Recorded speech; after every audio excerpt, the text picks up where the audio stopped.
Chaque année, l'Afrique produit plus de 125 millions de tonnes de déchets, mais très peu sont recyclés.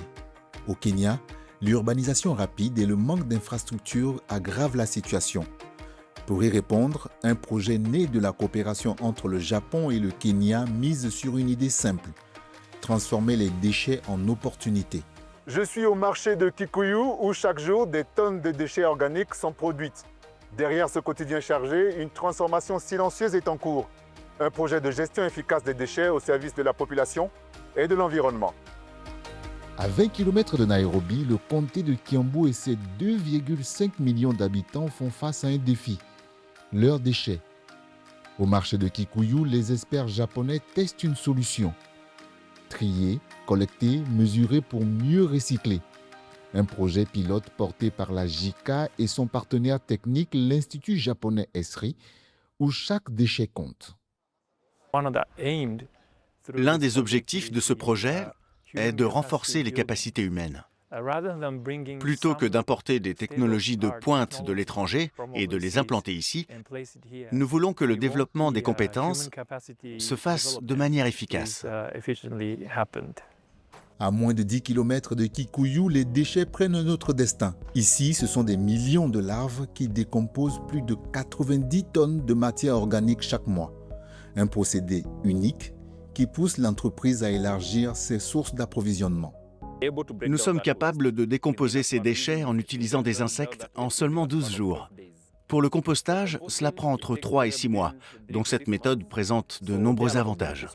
Ici, les déchets ouvrent de nouvelles voies. Transformés en engrais, en aliments pour bétail et en emploi, ils deviennent une source utile. Une solution locale, durable, taillée pour l'Afrique. Autre terrain d'action, la décharge de Kangoki, près de 90 hectares pour plus de 1200 tonnes de déchets par an. Jusqu'ici, tout y était simplement déversé, générant du méthane en masse. Objectif: en faire un site modèle grâce à la méthode japonaise Fukuoka. Des canaux d'aération sont intégrés pour accélérer la décomposition et réduire les gaz nocifs. Une technologie simple, locale, mais à fort potentiel pour inspirer tout le comté. Ici, sur le site de Kangoki, notre objectif est de promouvoir le tri des déchets.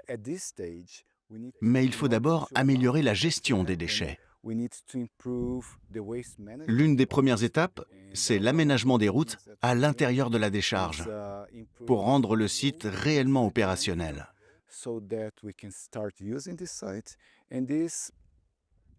Cela nous permettra de mieux gérer les déchets et ensuite de passer à leur tri, qui constitue l'un des volets clés de notre projet.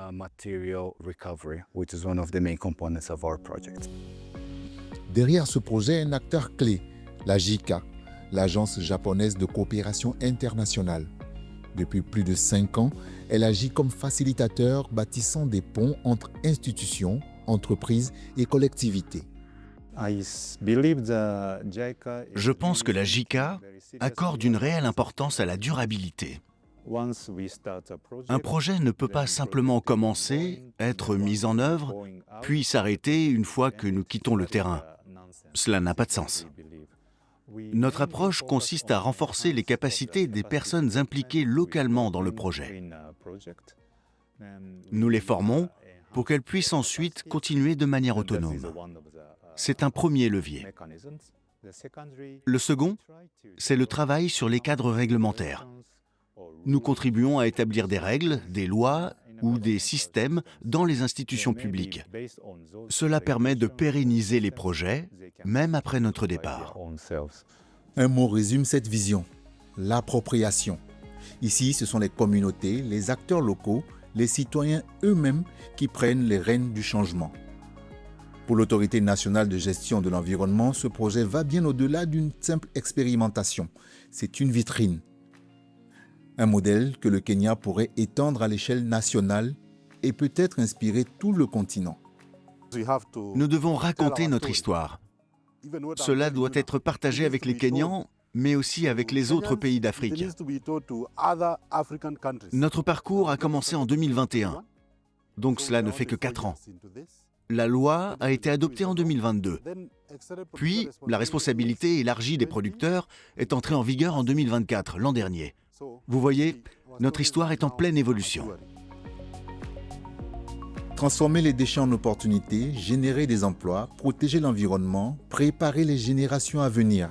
Au Kenya, le Japon ne vient pas imposer un modèle, il soutient pas à pas l'émergence d'un système pensé, porté et ancré dans les besoins des communautés locales.